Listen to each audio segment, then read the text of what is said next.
Wheel openings can get rusty or damaged due to the debris coming up. In many cases, you'll be able to simply cut out the rusted or damaged portion and weld in a patch panel.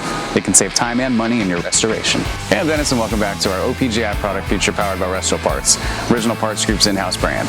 Today we're going to be looking at our 1964 through 72 Chevelle and El Camino rear wheel opening patch panels. These patch panels are designed to replace the real wheel opening portion of the quarter panel. Each panel is manufactured from 20 gauge steel using case-hardened steel tooling for accuracy and authentic fit. They feature the correct contours just like the factory. At the end of production, each panel is finished with an electrodeposit primer, also known as an EDP coating. EDP coatings are used to protect against rust and corrosion, so you have ample time to prep and paint your part without worrying about potential rust. Thanks for watching, and don't forget to subscribe for more product features and updates. For more information on these and other great products, please visit us at opgi.com. Call us today or use our fast, convenient website.